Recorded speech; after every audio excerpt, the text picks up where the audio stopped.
Muy bien, estamos muy gozosos de volver a empezar después como de, creo han pasado casi 2 meses, o más de 2 meses desde diciembre que suspendimos, por fin de año siempre lo suspendemos.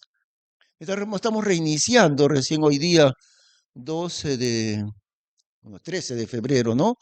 13 de febrero 2024, estamos reiniciando cómo estudiar la Biblia. Muy bien, qué alegría grandes volver a la palabra de Dios. Oraremos un momentito. Gracias, Señor, por este reinicio de las clases del Discipulado 2, este curso Cómo estudiar la Biblia. Gracias por nuestros amados hermanos y hermanas que continúan estudiando aquí en Chosica y también por varios que nos siguen a través del Internet. Ayúdanos, Señor, a entender tu palabra por medio de tu Espíritu Santo. Te damos las gracias en el nombre del Señor Jesús. Amén. Muy bien, entonces hacemos un repaso porque hemos llegado a la segunda sección de este curso. La segunda sección del curso se llama Doctrina Bíblica. Doctrina Bíblica es el nombre de esta segunda parte del curso. Y bueno, recordamos algo importante también, ya lo vimos, ¿no? Pero hacemos un repaso. El tema central de la Biblia entera, el tema central de la Biblia. O también podemos decir el hilo, el hilo que corre a lo largo de la Biblia, el hilo conductor, un solo hilo, un solo tema que corre a lo largo de la Biblia. A ver si recordamos qué tema central es ese. Se puede decir el contexto de la Biblia entera. Sí, es similar, ¿no? En realidad es lo mismo, porque recuerdan que contexto quiere decir el tema. Eso, el establecimiento del reino de Dios, el reino de Dios que fue capturado, que el reino de Dios quiso ser invadido, hubo un complot contra el rey del universo, contra Dios. Ese complot fue por medio de Satanás. Y algo también que no solo ha sido en el tiempo antiguo, continúa. El complot contra Dios sigue hasta el día de hoy y no va a terminar hasta que Satanás sea lanzado al lago de fuego, ¿no? Después del milenio, recién Satanás será arrojado al lago de fuego. Lógicamente, Satanás no tiene ninguna potestad si no es porque Dios le da permiso. Dios puede deshacer al diablo en un instante. Lo que pasa es que Dios, en su soberanía, está dejando que el diablo se mueva. Dios ha permitido que Satanás se mueva y que se siga moviendo. Su intento ha sido capturar el reino de Dios, usurpar el trono de Dios. Ese ha sido su intento. Entonces continúa con esa misma historia el diablo y a lo largo de todos los tiempos del mundo, el hilo conductor de la Biblia entera, de la historia del hombre, es uno solo, ¿no?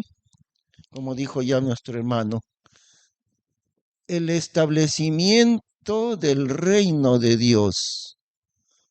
Ese es el contexto de la Biblia entera,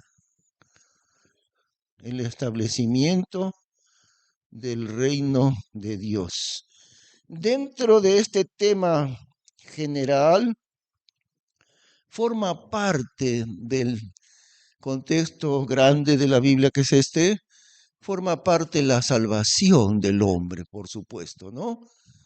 Aquellos que han venido a Cristo se han sometido al Rey. Nosotros hemos venido al Señor somos sus súbditos y no solo súbditos, somos sus hijos también.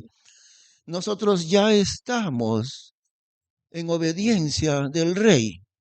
Nosotros, su iglesia, la iglesia amada del Señor, ya formamos parte del reino de Dios. El reino de Dios es la iglesia en sí, pero en el mundo entero, en el universo entero, su reino aún es una lucha entre el reino de tinieblas, el reino diabólico, con el reino de Dios.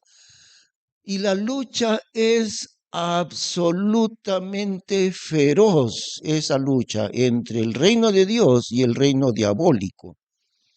Por eso es tan difícil arrebatar a las personas del reino de tinieblas. Hay un poder demoníaco que mantiene a las personas en la incredulidad y en la oscuridad, rechazando a Cristo. La batalla es por el alma de cada persona. Satanás quiere seguir capturando la mente y el corazón de cada persona.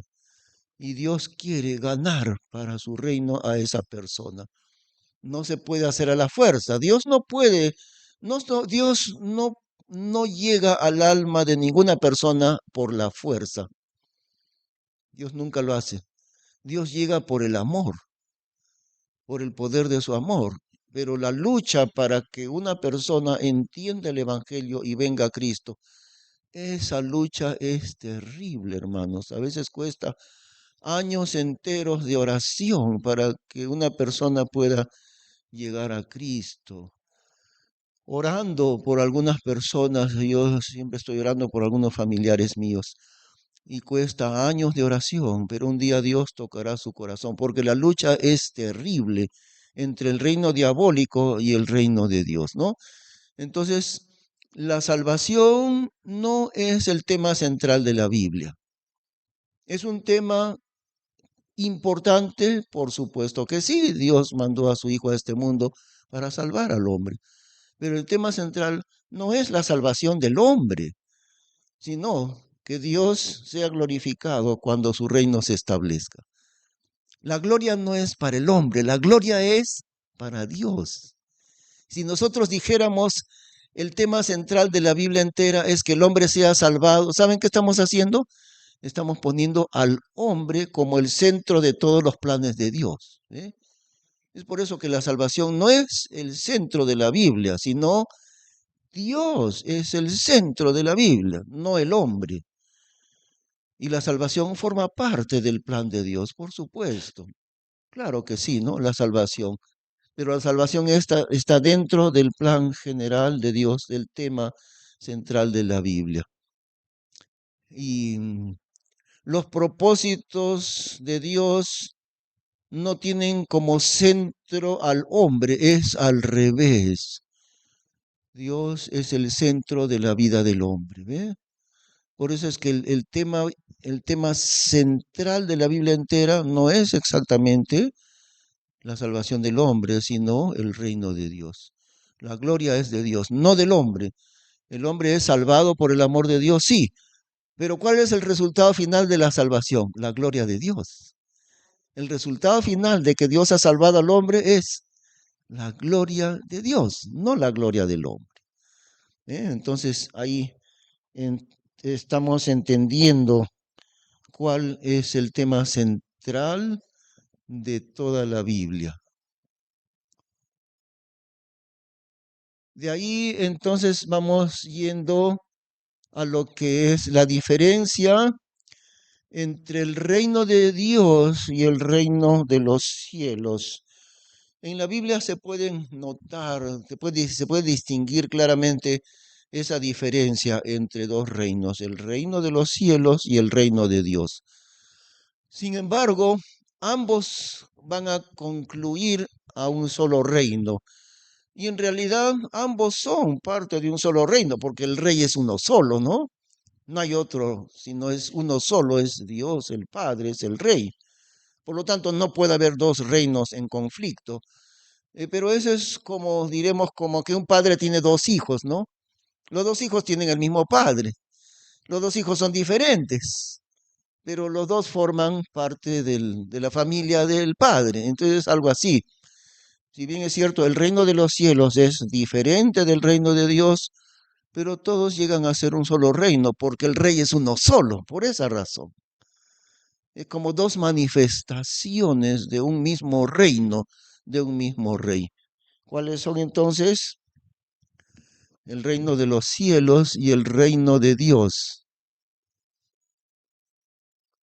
Uno es el reino de los cielos, otro es el reino de Dios. Ah, ujú.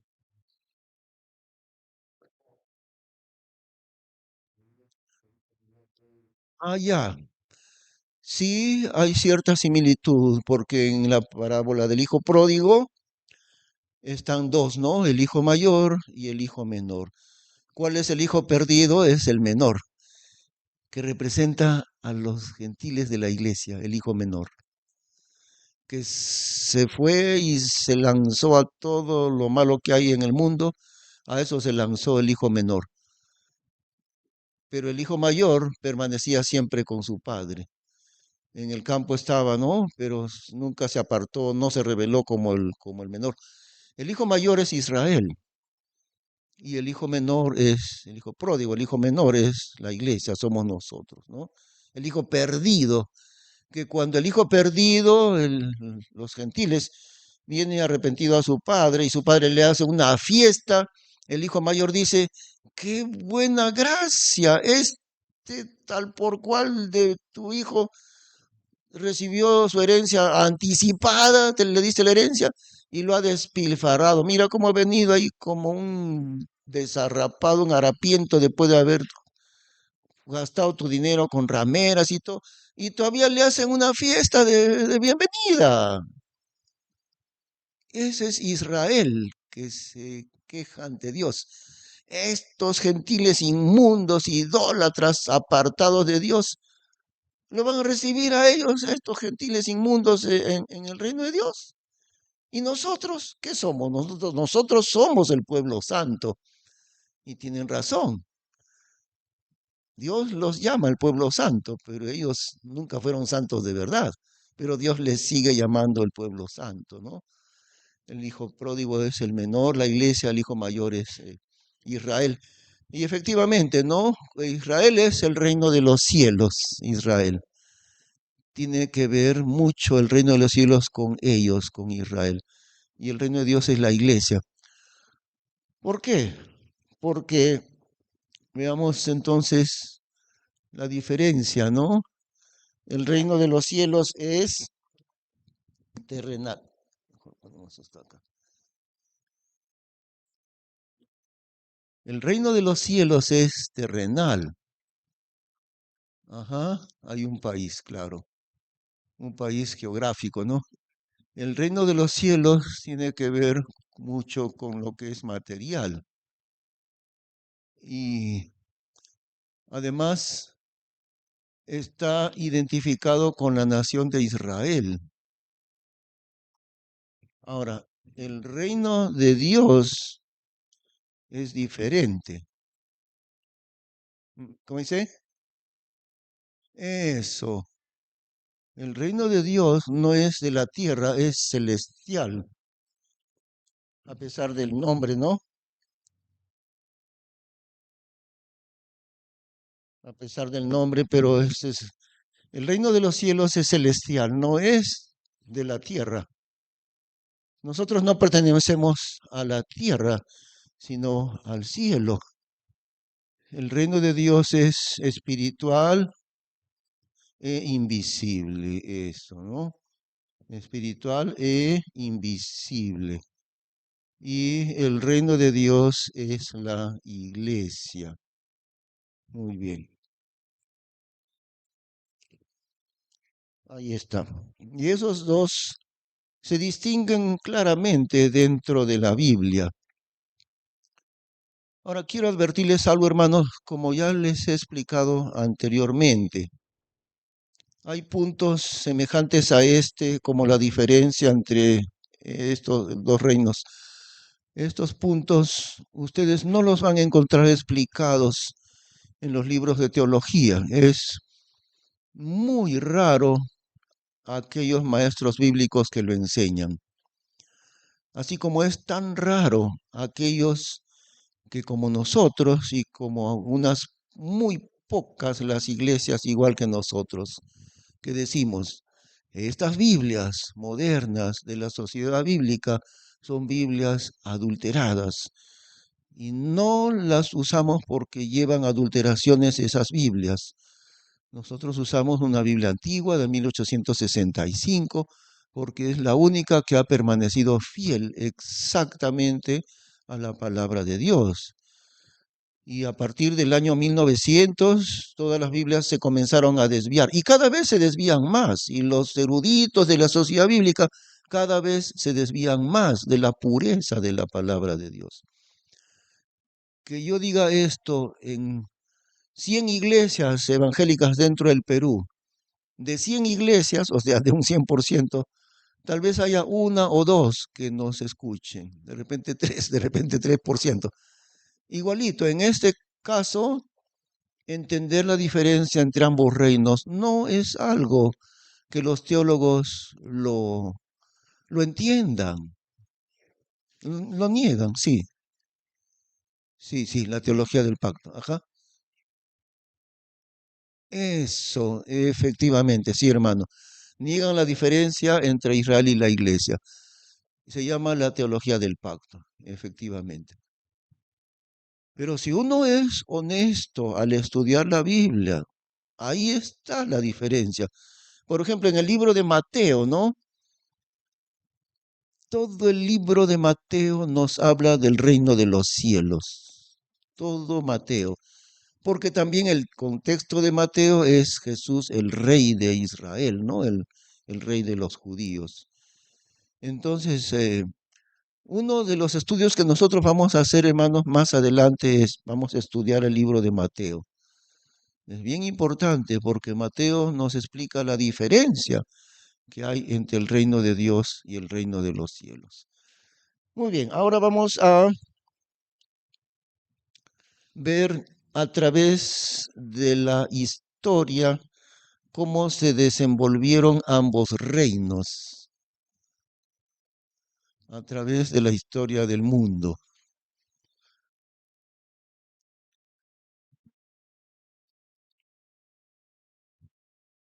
El reino de Dios fue controlado originalmente por Lucero.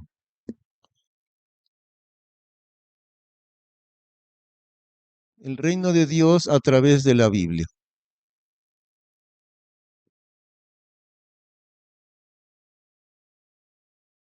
El reino de Dios a través de la Biblia. Su historia, ¿no? Su historia a lo largo de la Biblia.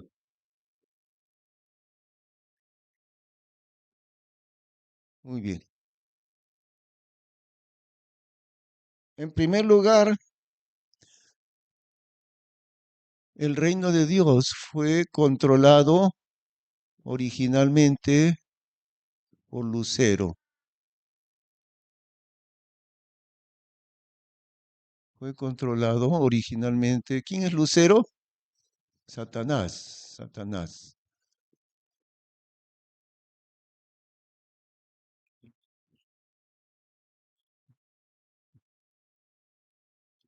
Él es el que controló en el principio. Bueno, Dios le dio a él el dominio de ese reino, ¿no? Ya hemos visto también anteriormente esos pasajes, Isaías 14, Ezequiel 28. Ya lo hemos visto anteriormente. Luego de la rebelión de Satanás, el reino de Dios fue comisionado a Adán en segundo lugar. Sí, claro, por su rebelión automáticamente perdió el dominio, ¿no? Por su pecado. Fue comisionado a Adán.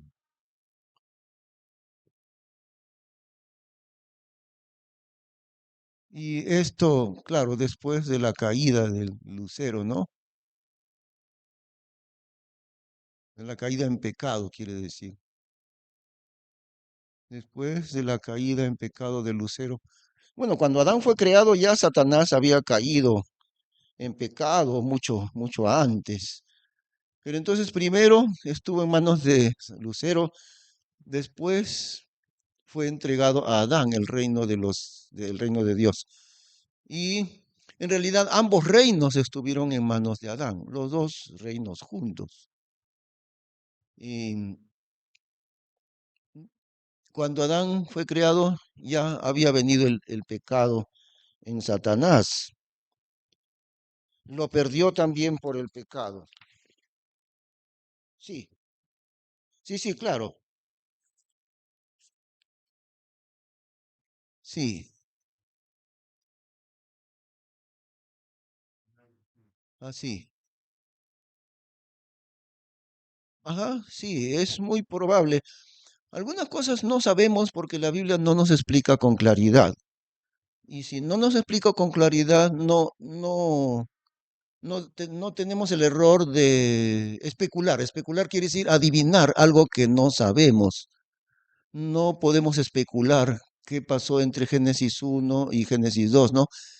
Pero es muy, muy probable que entre Génesis 1:1, en el principio creó Dios los cielos y la tierra. El versículo 2 dice, y la tierra estaba desadornada y vacía, y las tinieblas estaban sobre la faz del abismo. Es muy probable que allí ese desorden, ese vacío, esas tinieblas hayan sido causadas por el diablo. ¿Por qué decimos eso? Porque el desorden no viene de Dios. Dios no es autor del desorden ni se mueve dentro del desorden, ¿no? En segundo lugar, la tierra estaba desolada, estaba en desolación. Y eso tampoco viene de Dios, la desolación. Sí, ajá, sí. En tercer lugar, estaban en tinieblas. Esas tres cosas, el desorden, el vacío, que mejor dicho es desolación, y las tinieblas. Tinieblas tajantemente. Dice en primera de Juan, que Dios es luz y no hay ningunas tinieblas en él. Entonces, es muy posible, por eso decimos, que esas tres cosas hayan sido causadas en el mundo por obra del diablo. El desorden, la tierra estaba desadornada, estaba vacía y estaba en tinieblas. Y ninguna de las tres cosas vienen de Dios. Por eso decimos, lo más probable es que ese estado haya sido causado por el diablo en la tierra, ¿no? Satanás haya invadido la tierra para causar tinieblas, desorden y desolación. Más de eso ya no sabemos. Por ahí anda ese señor, ese hermano Albanda Lucín diciendo que existió una humanidad preadámica. Hermano, no hagan caso de fábulas, no les pique, como dice la Biblia, les pique el oído para escuchar fábulas. No hagan caso de fábulas, no escuchen cualquier cosa que hablan en internet, que la humanidad preadámica y no sé qué cuentos, esos son puros cuentos. No podemos especular. Lo que sí sabemos es, ni el desorden viene de Dios, ni la desolación viene de Dios, ni las tinieblas vienen de Dios. Entonces, ¿de dónde vino? Pues muy posiblemente Satanás metió su mano en la tierra para causar esas tres cosas, ¿no? Eso. Y después de eso, Dios crea el mundo ya estaba, la tierra ya estaba creada, pero Dios comienza a crear la vida dentro de la tierra, ¿sí? Ajá, claro, lo ordenó y trajo luz, estaba en oscuridad, Dios trajo la luz, estaba desordenado, sí, ajá, ah, sí.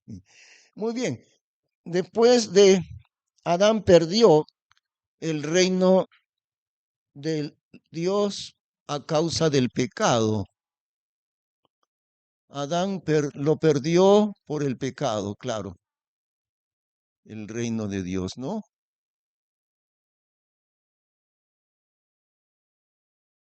Perdió ese reino Adán y todos sus descendientes, todos nosotros.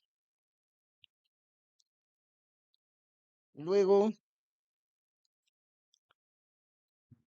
noten una cosa, ¿no? Que entre paréntesis, a pesar de que Adán perdió el reino de Dios, lo perdió, pero Adán no perdió el reino de los cielos, lo que perdió fue el reino de Dios. ¿Por qué? Porque el reino de los cielos es material.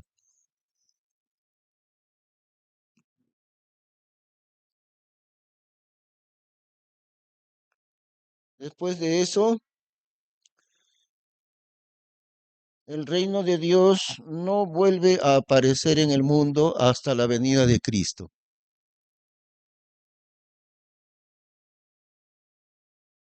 El reino de Dios desaparece del mundo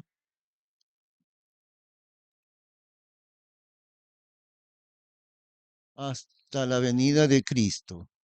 Recién cuando viene Cristo, vuelve a traer el reino de Dios.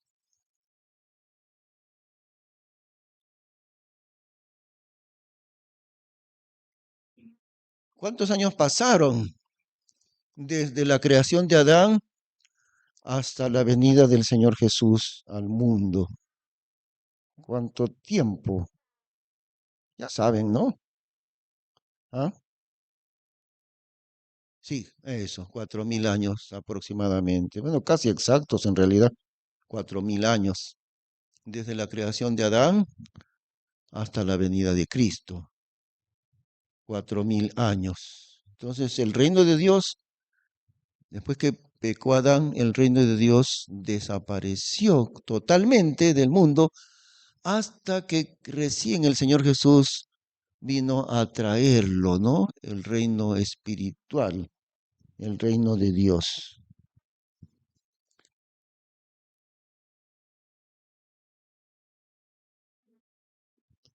Luego, el Señor Jesús ofreció su reino espiritual a los judíos en su primera venida.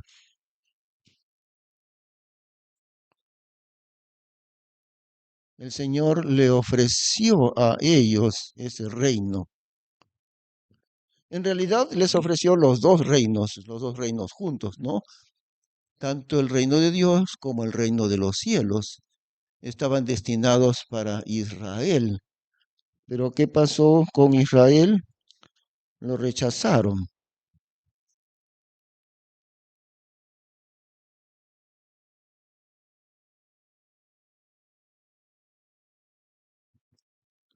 Número 6. Debido a que los judíos,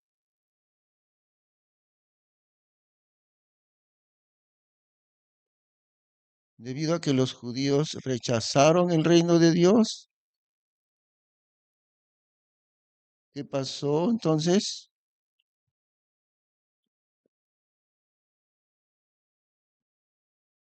¿Qué pasó con el reino de Dios?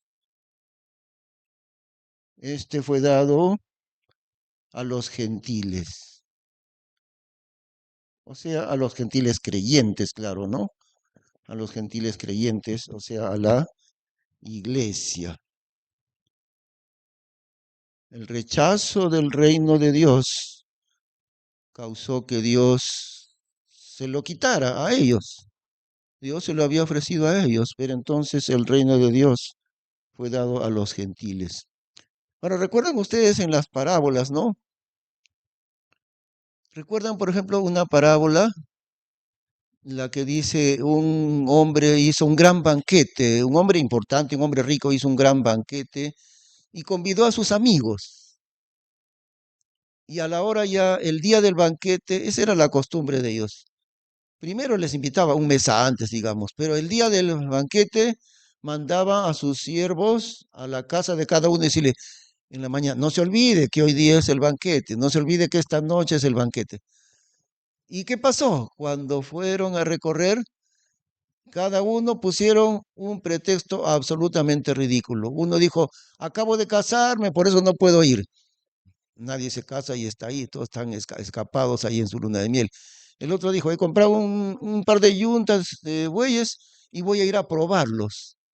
Nadie compra algo sin haberlo probado primero. Entonces, ridícula la excusa. El otro dijo, he comprado una hacienda y necesito ir a verla. ¿Cómo? Primero la compra y después mira qué tal está. Entonces, ridículas las tres excusas. Esos que ponen excusa eran los amigos del hombre rico, ¿no? O sea, Israel, sus amigos. Invitó a sus amigos y todos sus amigos, o sea, Israel puso pretextos ridículos para no aceptar la invitación al gran banquete. Ahí ese es Israel. ¿Qué hizo entonces enojado el padre de familia? Le dijo a sus siervos, vayan a invitar a todas las personas que encuentren. Y ellos regresaron. Ya hemos invitado a bastante gente, no, no tus amigos, sino otra gente que nunca, los que nunca estuvieron invitados, los hemos invitado. ¿Y qué pasó? Todavía hay espacio. Miren, vayan a la punta del cerro y tráiganme a los cojos, a los ciegos, a los mancos, tráiganme a todos. Váyanse al rincón donde hay gente que no tiene nada, la gente pobre, los desamparados, a ellos tráigamelos a mi gran banquete.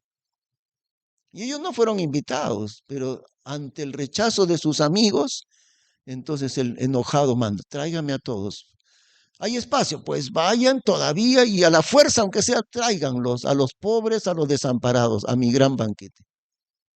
Eso es la iglesia de los gentiles, los pobres, los desamparados, los que nunca fueron invitados. Ahora el gran hombre rico los invita a su gran banquete. ¿Por qué? Porque los que eran amigos de él nunca quisieron aceptar. Los judíos rechazaron el reino de Dios, por lo tanto, este fue dado a los gentiles, que nunca estaban destinados para llevar el reino de Dios. A ellos se los entregó Dios, porque sus amigos, los de Israel, no quisieron el reino de Dios. Entonces así transcurre. Y han copiado, ¿no? Porque voy a borrar. También está en su bosquejo, pero voy a borrar.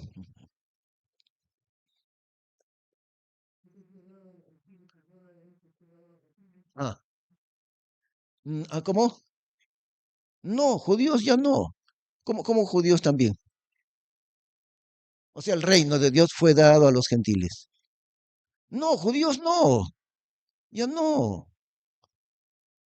Ellos rechazaron, por lo tanto el reino de Dios fue traspasado a los gentiles, a nosotros.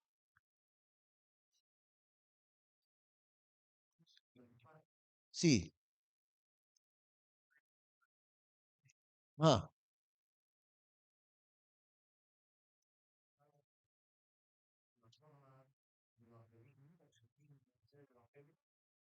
bueno, sí, porque a todos es anunciado el Evangelio. Y hay algo aquí que cuando hemos empezado la obra en Cachahuacra y cuando hemos empezado la misión en 1 de Mayo, en los dos casos, mi pensamiento era, ¿quiénes quieren recibir el Evangelio? ¿La gente de dinero, gente importante? No, a ellos no les importa un comino.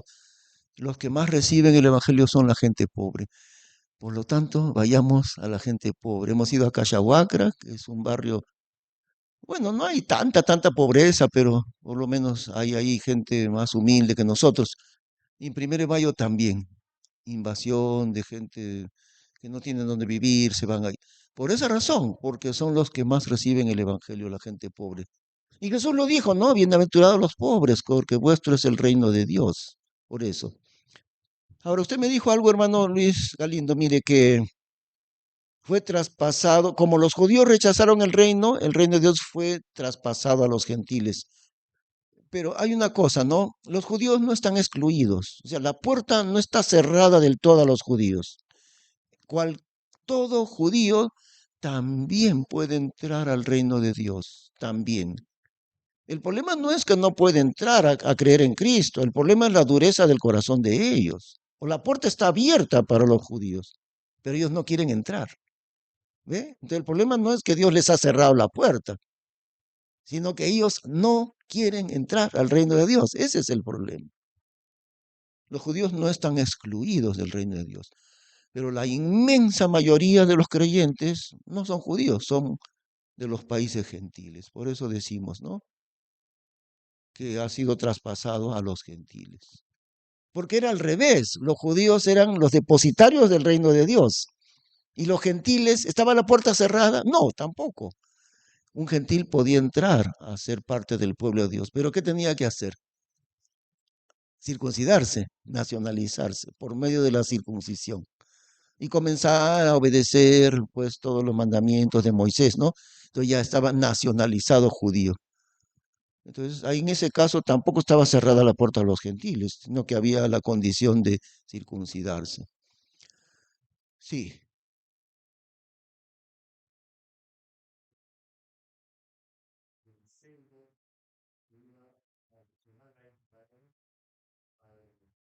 así. Sí, efectivamente, sí. Bueno, yo, por tanto, os provocaré a celos con una nación que no es nación y con un pueblo que no es pueblo. Yo les provocaré a celos ustedes. Entonces ellos veían a Pablo, ¿no? Evangelizando a los gentiles, se llenaban de celos. ¿Por qué le dan a ellos las cosas de Dios?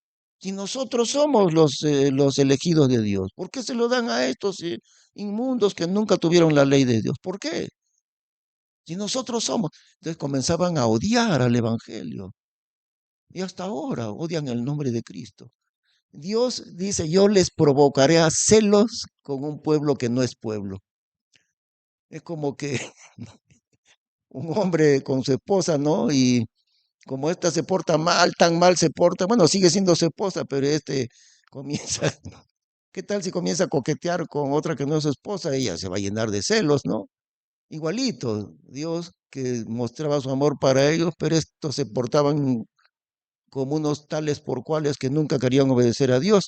Y cuando Dios comienza a mostrar su amor a los gentiles, ellos se llenan de celos. Así como el hijo mayor del hermano, del hijo pródigo, ¿no? Bueno, siguiendo entonces el reino de Dios a través de la Biblia. ¿Qué más? Entonces, el reino de Dios fue entregado a los gentiles, a la iglesia, ¿no es cierto? Estamos en esa etapa que ha durado ya 2000 años. Ahora, fíjense esto, lo que sigue, creo que es número 7, ¿no? El reino de Dios, la iglesia,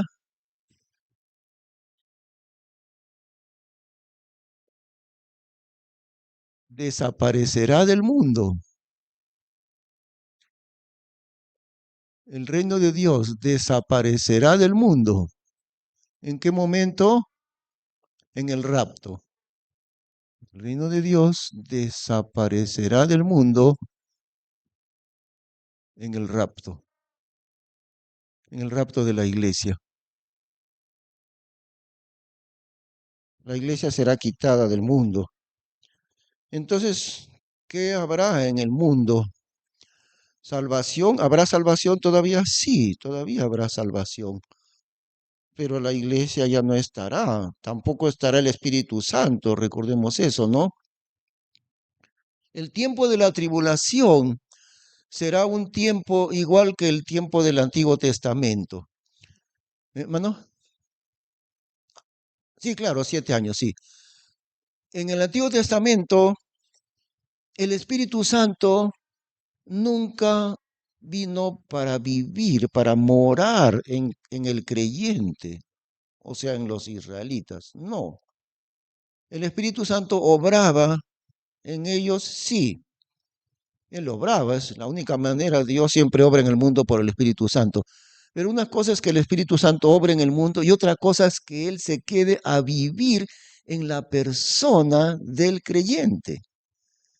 ¿Se dan cuenta? Eso no sucedió en el Antiguo Testamento.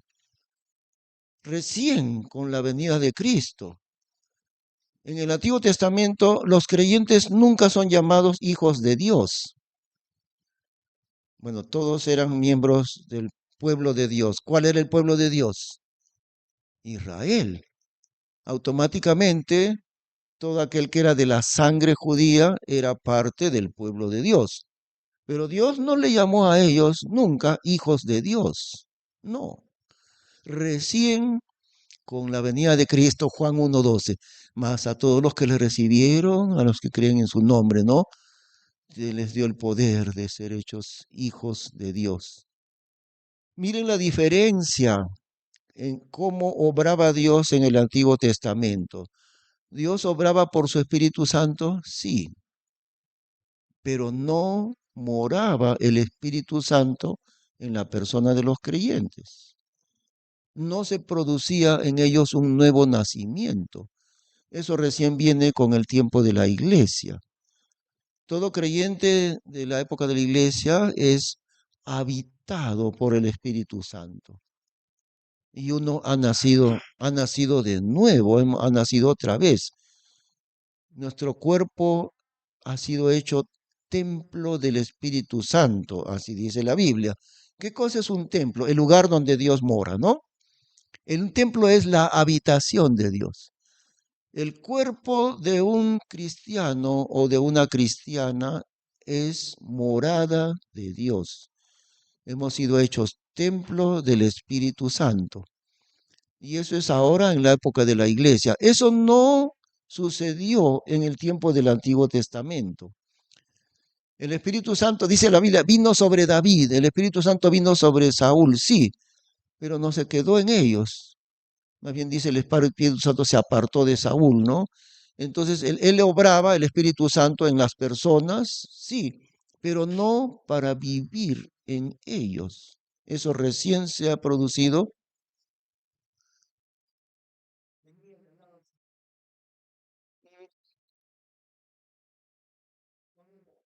Sí, sí, eso desde el vientre de su madre. Son aspectos que no podemos ya explicarlos más a fondo porque una vez más, no sabemos todos los misterios de Dios. Lo que sí sabemos es esto. Recién en el tiempo de la iglesia, el Espíritu Santo viene a morar en cada creyente. Él vive en nuestro cuerpo, en el cuerpo del creyente. Nuestro templo es morada de Dios. ¿Eh?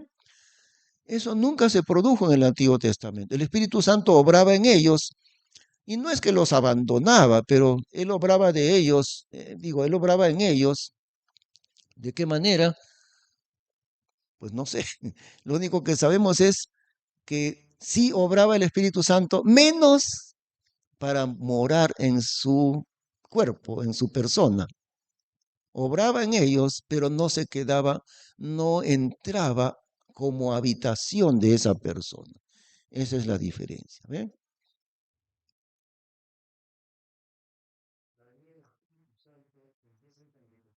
Sí, recién. Sí,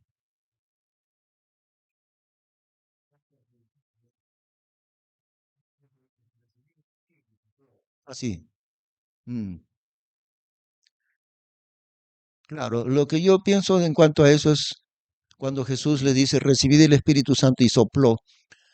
Yo creo que él estaba solamente anticipando, porque ya estaba muy próximo el día de Pentecostés. Él estaba anticipando y, digamos, oficialmente les entregó él el Espíritu Santo, ¿no?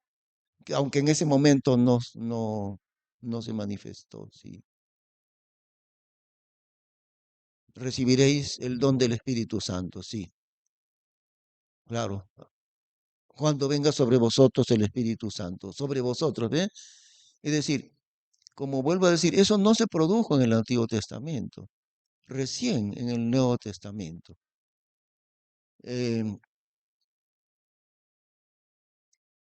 sí, sí, sí, pues. Dice la Biblia, el Espíritu Santo vino sobre Sansón para obrar en ese momento. Como digo, no podemos explicar a fondo más a fondo no sabemos. Son cosas que Dios mismo sabe. Pero lo que sí sabemos es esto. El tiempo de la iglesia es totalmente diferente al tiempo del Antiguo Testamento. ¿En qué sentido? El creyente de la iglesia ha nacido de nuevo, lo cual nunca se dice de los creyentes del Antiguo Testamento, que ellos nacieron de nuevo. Nunca. Solamente de los creyentes de la iglesia. Les voy a mostrar un pasaje para entenderlo mejor. Eh, vamos a buscar, voy a buscar en la concordancia un momentito, ¿ya? Es en Juan el Bautista. Sí. Vamos a buscar un ratito hasta la concordancia.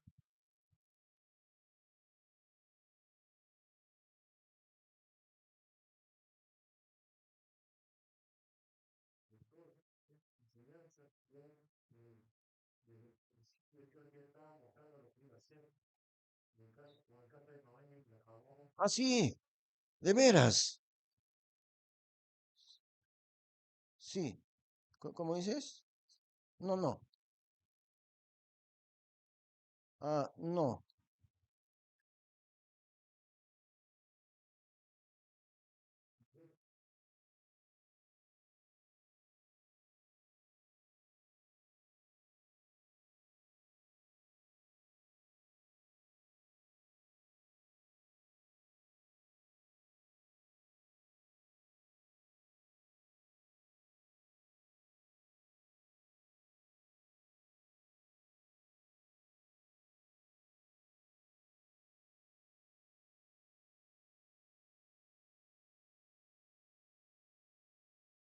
Ya, Mateo 11:11.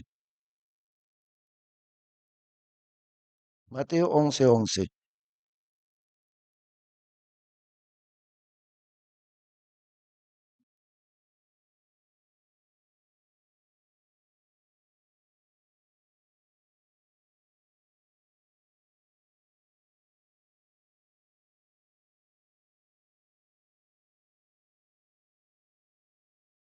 A ver,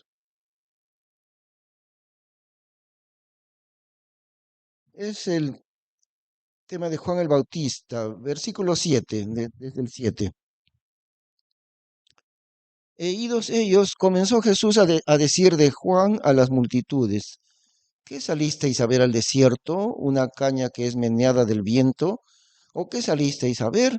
¿Un hombre vestido de ropas delicadas? Y aquí los que traen ropas delicadas en las casas de los reyes están. ¿O qué salisteis a ver? ¿Profeta? Ciertamente os digo, y más que profeta, porque este es de quien está escrito: He aquí yo envío mi mensajero delante de tu faz, que aparejará tu camino delante de ti. De cierto os digo que no se levantó entre los que nacen de mujeres otro mayor que Juan el Bautista, mas el que es muy pequeño en el reino de los cielos, mayor es que él. Y desde los días de Juan el Bautista hasta ahora, al reino de los cielos se hace fuerza, y los valientes lo arrebatan, porque todos los profetas y la ley hasta Juan profetizaron.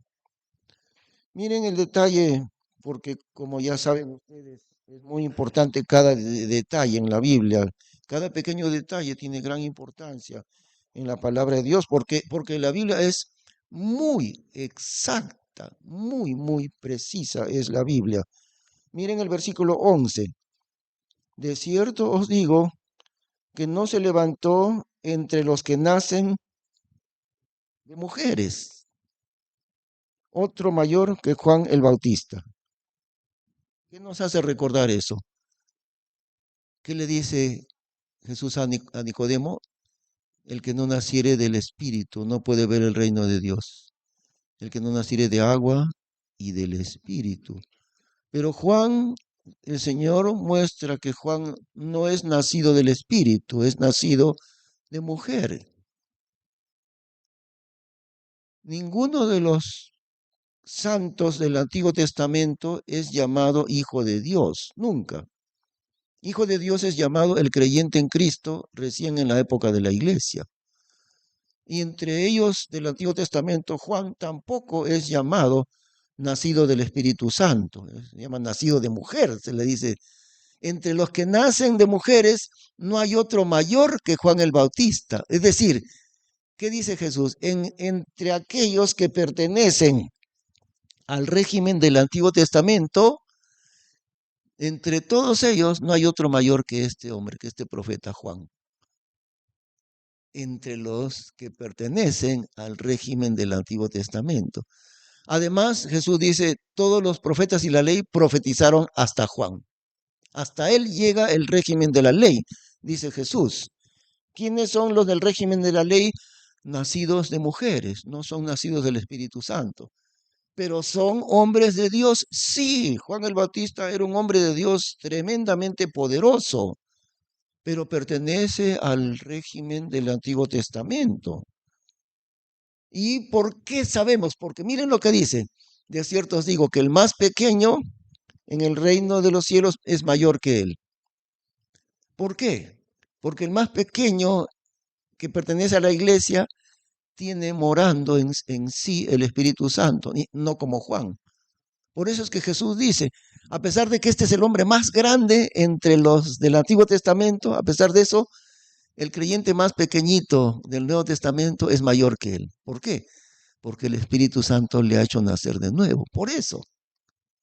Por eso. ¿Eh? Es asombroso. El tiempo de la iglesia es un tiempo absolutamente privilegiado.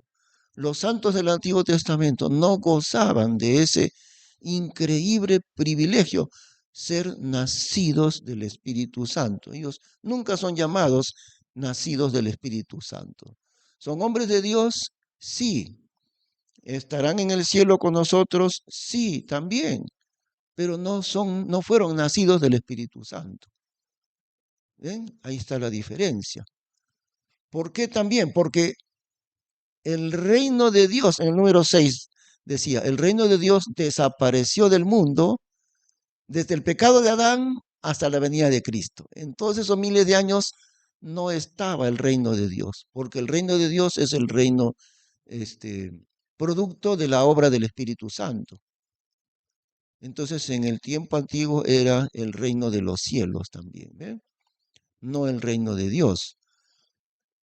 Ahora, como decíamos, el reino de Dios, la iglesia, desaparecerá del mundo en el rapto. ¿Y qué habrá en los 7 años de la tribulación? Igualito que en el Antiguo Testamento. El Espíritu Santo vino al mundo el día de Pentecostés para tomar un lugar donde habitar. ¿Y dónde habita el Espíritu Santo? No en un templo construido del hombre, sino en un templo que es cada uno, cada creyente. Allí vive Él en esta tierra, solamente allí, en la persona de los creyentes. Ahora, así como Él vino en Pentecostés, un día se irá del mundo, pero no se irá solito, será llevando a su iglesia entera, ¿no? Él saldrá del mundo junto con la iglesia del Señor Jesús. Él saldrá del mundo. Y el tiempo de los 7 años de tribulación vendrá a ser igualito que en el régimen del Antiguo Testamento. Ya no estará la iglesia, el reino de Dios ya no estará en este mundo. Comenzará a obrar ahí más bien el reino de los cielos en los años de la tribulación. ¿Eh? Eso. ¿Por qué? Porque el Espíritu Santo ya no estará presente en este mundo, por eso. Sí. Eso. La obra del Espíritu Santo lo detiene. Y les hago recordar una cosa también. El tiempo del milenio, los 1000 años en que Cristo gobernará en la tierra, estarán presentes los dos reinos, porque la iglesia estará junto con el Señor Jesús, ¿no? Y también estará Israel. Pero lo que prevalecerá en el mundo entero durante aquellos 1000 años que Jesús gobierne, lo que ha de prevalecer es el reino de los cielos, que es un reino perteneciente a la tierra. Jesús no está gobernando en esos 1000 años, no está gobernando en el cielo, está gobernando en la tierra. y el reino de los cielos pertenece a la tierra. Además, el que estará como cabeza de las naciones será la nación de Israel. Eso recordemos, eso muestra la Biblia, ¿no? Estaba viendo yo hace poco, a veces ya cuando estoy demasiado cansado, me pongo a ver alguna película para relajarme, para que me dé sueño, no puedo dormir. Yo miro una película, ya me comienzo a relajar, me va dando sueño. Y no termino la película.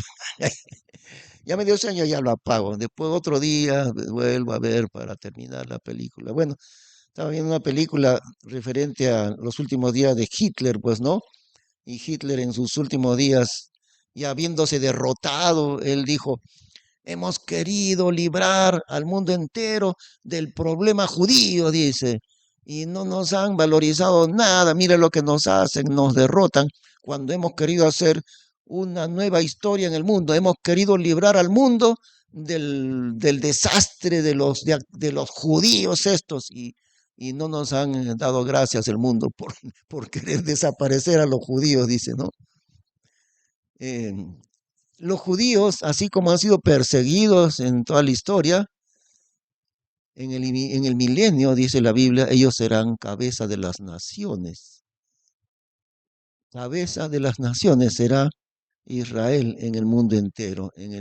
Y también en un cierto profeta dice ahí, echarán mano de un judío 7 varones y diciendo, llévanos a Israel, llévanos contigo, hazte amigo de nosotros, porque sabemos que la bendición de Dios está con ustedes.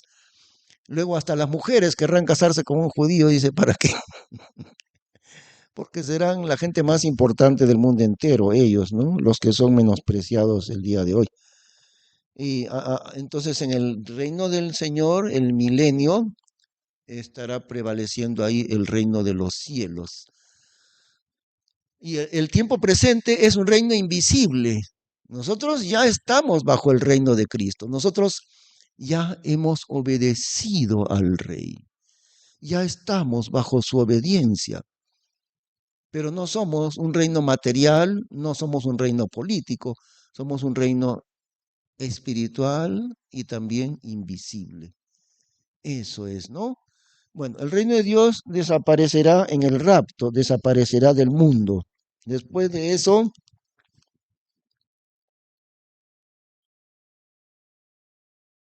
el reino de Dios será completamente manifestado en el milenio. Ese es el número 8, ¿no?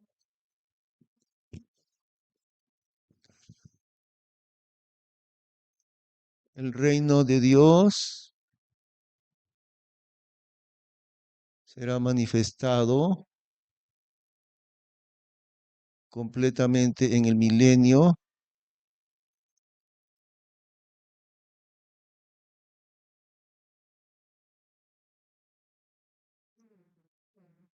No, traspasado no, porque ya está en la iglesia el reino de Dios. No, no es traspasado, ya fue traspasado hace 2000 años. El reino de Dios será manifestado en el milenio por medio de la iglesia. Igual, por medio de la iglesia. En aquel tiempo también. Y a propósito también, siempre es importante recordar, ¿no? Los dos reinarán. Israel reinará y la iglesia también reinará. Pero ¿cuál es la diferencia? Fernando, en el milenio, ¿cuál es la diferencia entre Israel y la iglesia? Sí, no se acuerda. Hermano Mario, ¿te acuerdas?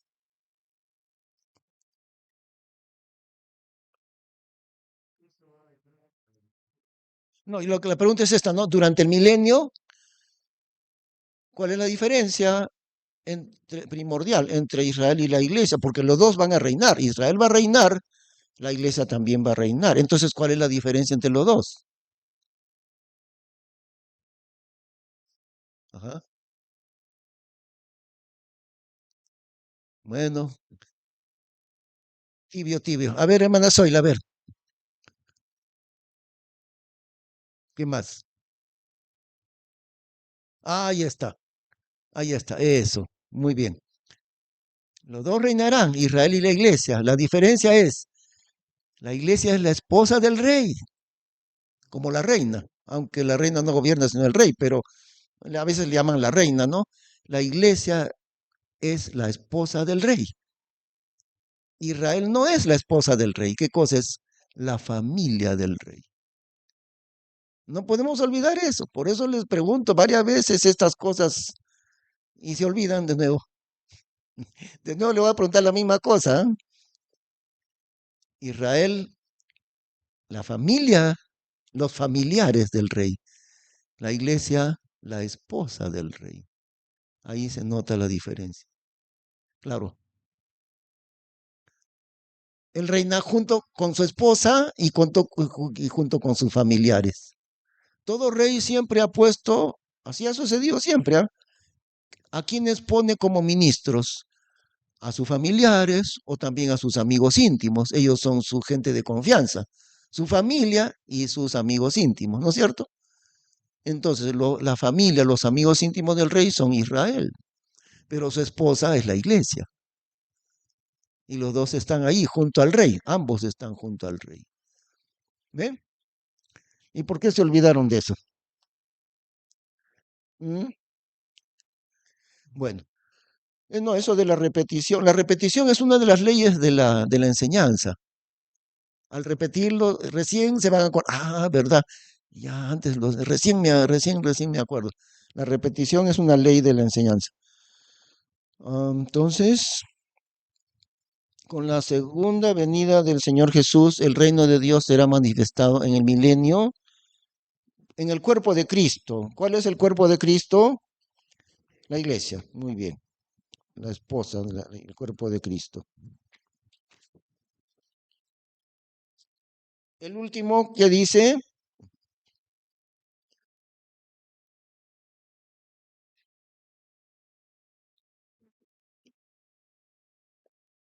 los hijos de Dios, o sea, la iglesia,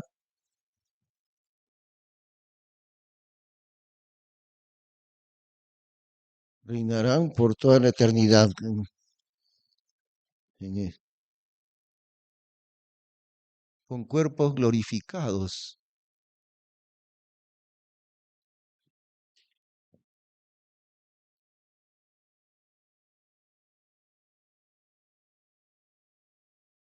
Reinarán por toda la eternidad.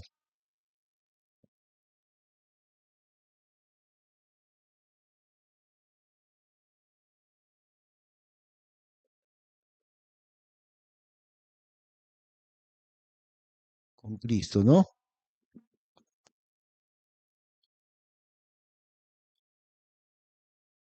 Vamos a ver Isaías capítulo 9.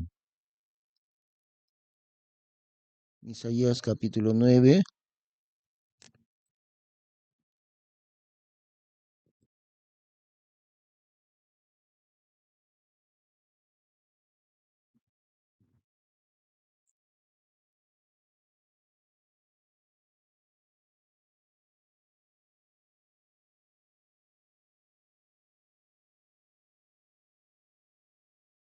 A ver, Isaías 9,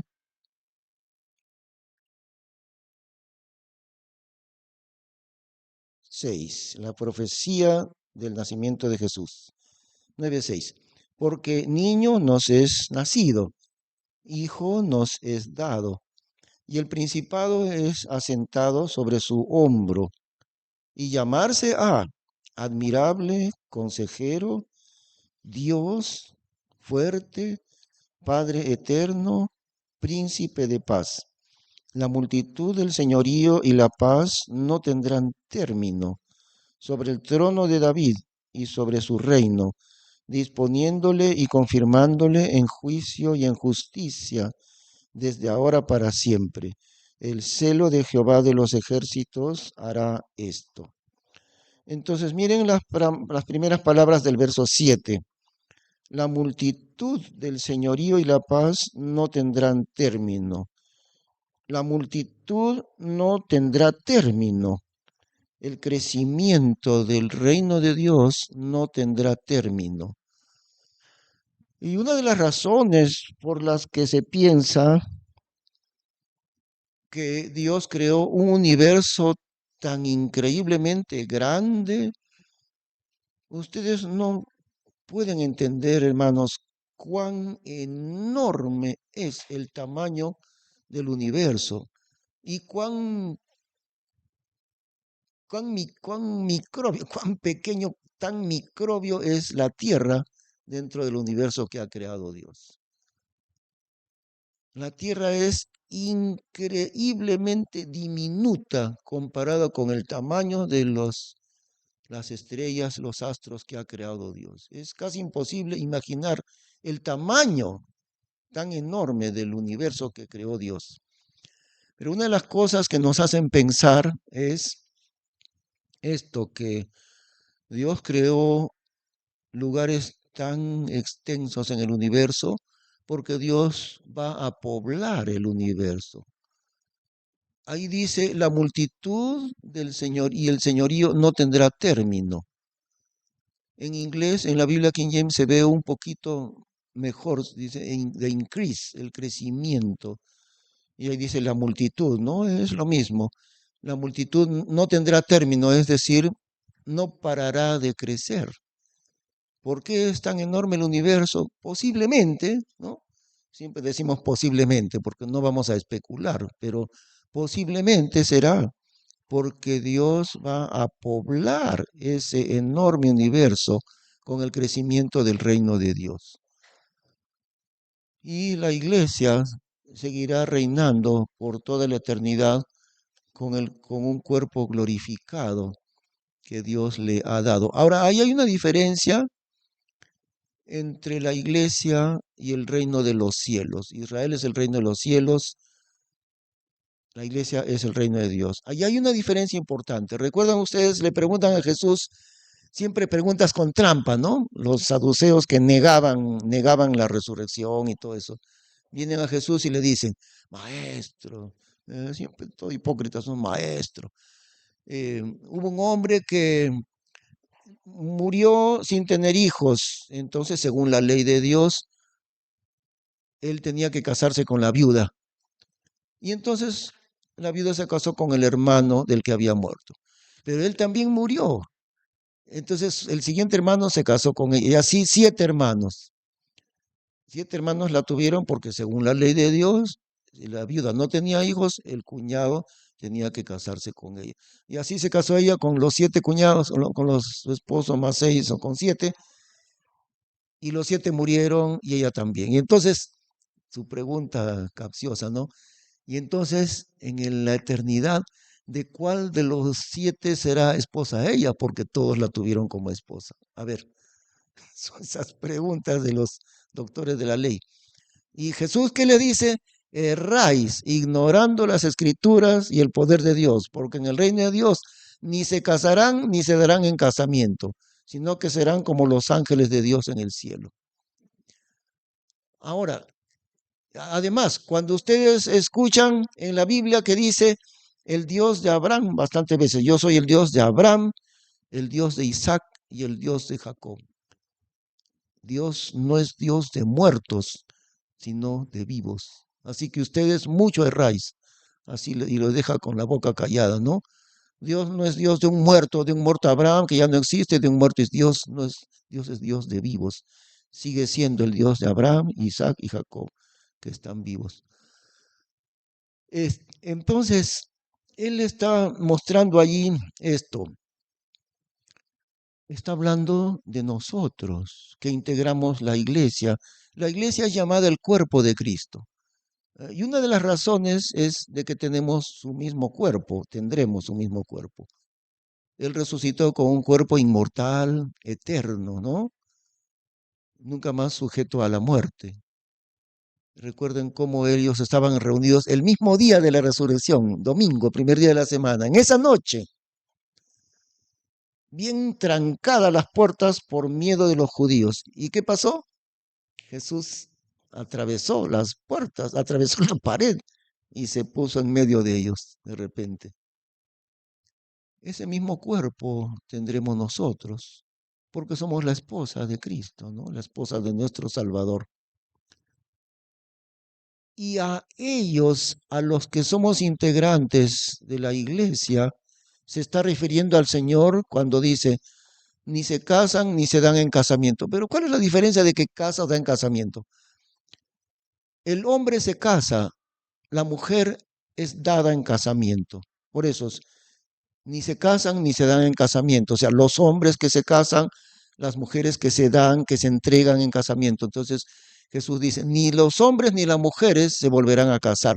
Pero está hablando de la iglesia. Nosotros, que somos su cuerpo, no tendremos ya esa función sexual. Ahora, eso no quiere decir que vamos a dejar de ser hombre y mujer. No, no es que va a existir.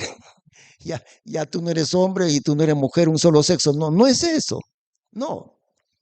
El Señor Jesús mismo seguirá siendo varón. El hombre seguirá siendo hombre, la mujer seguirá siendo mujer, pero ya no habrá reproducción sexual en los integrantes de la iglesia. Pero sí habrá reproducción en los que pertenecen al reino de los cielos. En ellos sí. Por eso dice, no, no habrá límite del crecimiento de la iglesia. No habrá término, no tendrá término. La multitud del reino del Señor no tendrá término. Los creyentes que pasarán de la tribulación al milenio o del milenio también a la eternidad, ellos seguirán reproduciéndose con su cuerpo, no tendrán el mismo cuerpo glorificado como tenemos los creyentes de la iglesia. ¿Ve? Esa diferencia es importante.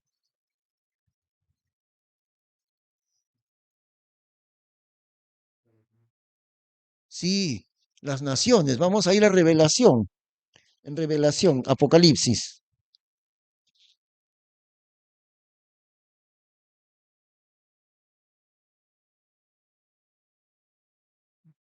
Apocalipsis 22, 21 y 22.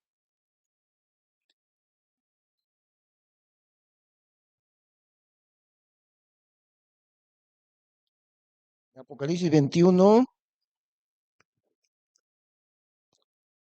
versículo 24.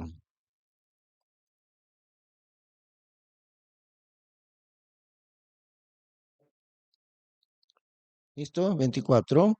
Y las naciones de los que hubieren sido salvos andarán en la luz de ella, y los reyes de la tierra traerán su gloria y honor a ella. ¿Quién es ella? ¿A qué se refiere cuando dice ella, en la luz de ella? La nueva Jerusalén, morada de la iglesia. ¿Eh? Ahí, esa es la palabra ella. La ciudad de Dios, la ciudad de la nueva Jerusalén, donde mora la iglesia. A eso se refiere la palabra ella. Andarán en la luz de ella. La nueva Jerusalén, que es una parte del cielo que desciende hacia la tierra. Y las naciones, la nueva Jerusalén será como un luminar encima de la tierra. Pero recordemos algo, la nueva Jerusalén no pertenece a la tierra, desciende del cielo la nueva Jerusalén. La nueva Jerusalén es una parte del cielo que desciende para quedar suspendida encima de la tierra, iluminando la tierra. Eso es la nueva Jerusalén. Y por eso dice a la luz de ella, de la nueva Jerusalén. ¿Quiénes viven en la nueva Jerusalén? Cristo con su iglesia, Cristo con su iglesia. Hay una diferencia con las naciones que son el reino de los cielos. Fijémonos allí. Versículo 24. Y las naciones de los que hubieren sido salvos andarán en la luz de ella. Y los reyes, ¿de dónde? De la tierra traerán su gloria y honor a ella. Las naciones siempre estarán en la tierra, en la nueva tierra. Pero la nueva Jerusalén no es la tierra, es el cielo, una parte del cielo que quedará iluminando a la tierra, encima de la tierra. Y la nueva Jerusalén es Cristo con su iglesia. Los reyes de la tierra, ¿ve? Ese es el reino de los cielos. Por eso es esa diferencia. los reyes de la tierra. También son llamados las naciones. También en el capítulo 22. Y mostróme un río puro de agua de vida, claro como cristal, que salía del trono de Dios y del Cordero. En el medio de la plaza de ella y de la una parte y de la otra del río estaba el árbol de la vida, que lleva 12 frutos, dando cada mes su fruto. Y las hojas del árbol eran para la sanidad de las naciones. Pero nosotros no formamos parte de las naciones, porque las naciones están en la tierra, los reyes de la tierra, los reyes de las naciones. Nosotros estamos en la Nueva Jerusalén y los moradores de la tierra son llamados las naciones. Las hojas del árbol eran para la sanidad de las naciones. Igual que en el huerto de Edén, ¿no? El árbol de la vida.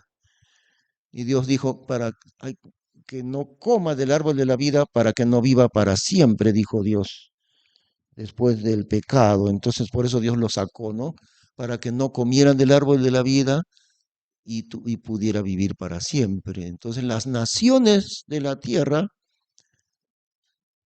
recibirán salvación, vida continua por medio del árbol de la vida. Las naciones son diferentes que la iglesia, ¿ven? Por eso el reino de Dios y el reino de los cielos, que finalmente concuerdan en uno solo, porque el rey es uno solo, por eso, ¿no? Un rey no puede tener dos reinos opuestos. El reino de los cielos es de Dios. El reino de Dios también es de Dios. Son diferentes manifestaciones de la voluntad de Dios en realidad. Entonces la iglesia continuará con cuerpos glorificados, reinando por toda la eternidad, pero la iglesia nunca más participará de la reproducción sexual, porque el Señor Jesús dice, sino que serán como los ángeles. Y los ángeles no fueron creados para reproducirse sexualmente. Además, todos los ángeles son varones. ¿Encuentran ustedes un ángel mujer? No, todos los ángeles son varones. Y dice el Señor que nosotros seremos semejantes a los ángeles, es decir, en su cuerpo que ya no está dentro de la función sexual, en ese sentido, como los ángeles, ¿no? A quien es la iglesia del Señor. Pero no las naciones seguirán reproduciéndose. Es diferente.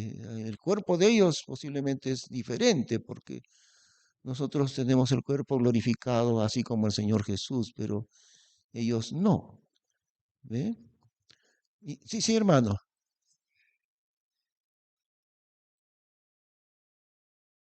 Allá. Ah,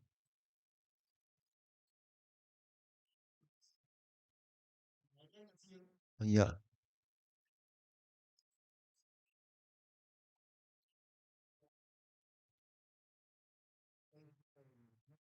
Bueno, eso sí, claro, ¿no?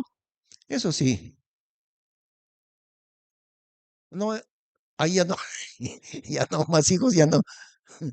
De que vamos a estar con nuestra familia, claro, claro, claro que sí, ¿no? Pero de que vamos a tener más hijos, no, ya no. Si el Señor Jesús lo dice, ¿no? Sí, el pueblo de Israel, sí,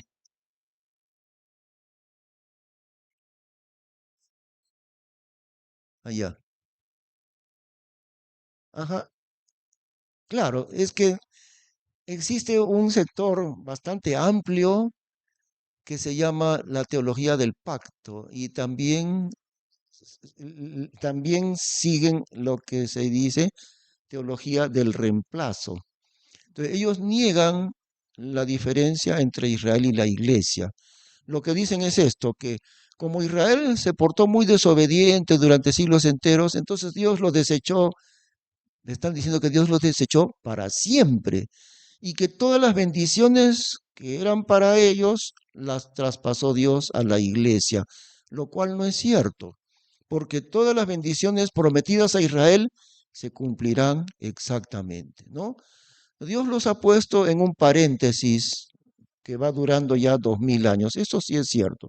Están arrinconados por su incredulidad. Dios los ha puesto ahí, en su propia incredulidad. Sin embargo, eso no quiere decir que Israel no será restaurado. Al contrario, al final de la tribulación, Israel se convertirá el país entero.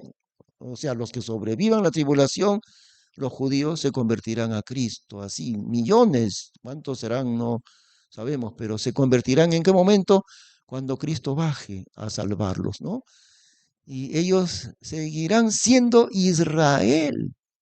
No serán como nosotros gentiles, seguirán siendo Israel. Israel, dice la Biblia, será cabeza de las naciones. ¿Quiénes son ellos? Los descendientes de Abraham, los que tienen la sangre judía. Nosotros no tenemos sangre judía, nosotros somos gentiles. Y ellos, la diferencia sigue, va a seguir.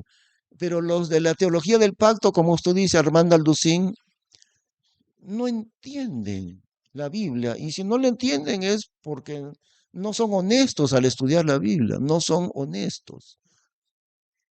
Ah, desconocen también el milenio, niegan el milenio. También varias cosas niegan, ¿no? Eso es increíble, ¿no? Porque ahí está en la Biblia. ¿Cómo pueden negarlo si en la Biblia está? Yo no entiendo, pero eso es lo que hacen. Eso, niegan la diferencia. Entonces ellos dicen, las promesas de Dios se corrieron de Israel hacia la iglesia. Israel ya no existe, ya no cuenta para Dios absolutamente para nada, ¿no? La iglesia ha heredado todas las bendiciones de Israel. Y ¿ah? Es falso, es falso. Israel seguirá siendo otra vez tal como Dios le prometió, ¿ve? Sí. Bueno, en la eternidad ya es diferente, porque cuando dice la Biblia cabeza de las naciones Israel, se refiere al milenio, al milenio. No, no es que termina todo, sino que recordemos una cosa. Sí, recordemos una cosa, hermanos. Miren, el milenio todavía no es la plenitud de Dios. No es todavía. El milenio es una parte del plan de Dios, porque Dios trabaja gradualmente, ¿no? Dios trabaja dentro de su sabiduría infinita. ¿Cómo termina la historia del hombre? Han pasado, y aún así, aún en el tiempo concuerda, fíjense, pasaron 4000 años hasta la venida de Cristo al mundo. O sea, pasaron 4 días. Dice la Biblia que para Dios un día es como 1000 años. Pasaron 4 días hasta que Cristo vino al mundo. Pasaron 2 días más, la época de la iglesia. ¿Cuántos días han pasado? 6. ¿Cuál era el séptimo día? El día de descanso de Dios. ¿Cuál es el día de descanso de Dios? El milenio. El milenio es el séptimo día, el día del descanso de Dios. El octavo es un nuevo comienzo, termina el milenio y viene un nuevo comienzo, o sea, la eternidad. Ahora una cosa, el milenio no es el plan perfecto de Dios, todavía no es el plan perfecto de Dios. ¿Por qué? Porque todavía habrá pecado en el mundo. A pesar de que hay un rey perfecto, el hombre todavía andará en el pecado, queriéndose otra vez rebelar contra el Señor, porque el milenio terminará en la rebelión, ¿se acuerdan, no? ¿Qué hará Satanás al final del milenio? ¿Se acuerdan? Engañará a las naciones y juntará un montón innumerable de gente. ¿Y qué harán ellos? Vendrán alrededor de Jerusalén para rodear a Jerusalén. Otra vez, encabezados por el diablo para querer hacer guerra contra el Señor Jesús. ¿Y qué hará el Señor Jesús? El Señor tirará fuego sobre ellos y en un instante los va a destruir. En un instante. Ya no se va a demorar en lucha contra. No, el Señor lanzará fuego y se acabó. Esos millones de rebeldes encabezados por el diablo, ¿no? Al final del milenio. El milenio no es todavía el reino perfecto de Dios. Cuando ya termine, ¿por qué? Habrá pecado en el mundo. A pesar de que hay un rey perfecto y sin pecado, Cristo Jesús, a pesar de eso, el hombre todavía seguirá. Una parte de la gente todavía se rebelará contra el Señor y contra su reino. Por eso, si el milenio fuera, esas condiciones fueran perfectas, porque es un reino en la tierra, ¿no? ¿Cuál será la sede del trono del Señor Jesús, Fernando? Porque todo rey tiene un trono, ¿no? ¿Dónde será el trono del Señor Jesús en el milenio? Ah, claro, Israel y más exactamente Jerusalén, Jerusalén. El trono del rey estará situado en Jerusalén, allí. Y nosotros estaremos allí también. No olvidemos, somos la esposa del rey y la esposa nunca se va a separar de su esposo.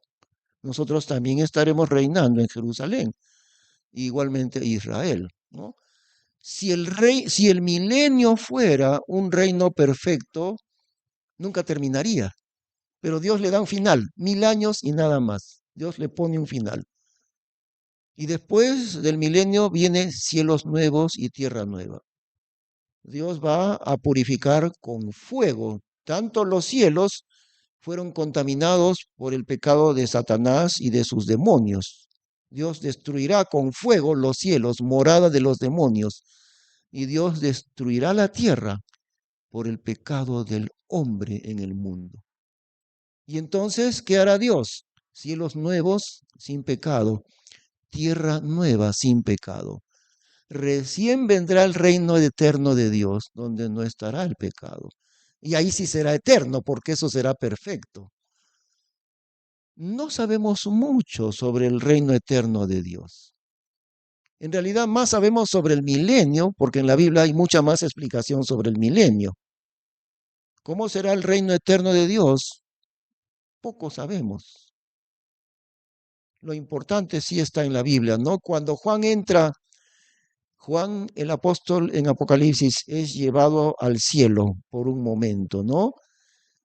¿Cuál es la figura central en el cielo cuando Juan es llevado allí? ¿Mm? No. ¿Cuál es la figura central en el cielo inmediatamente que Juan entra al cielo? A ver, vamos a buscar Juan, Apocalipsis capítulo 4.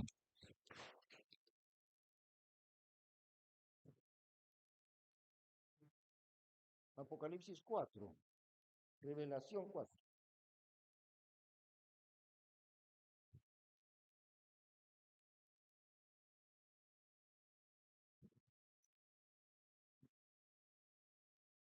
Muy bien, Revelación 4, versículo 1.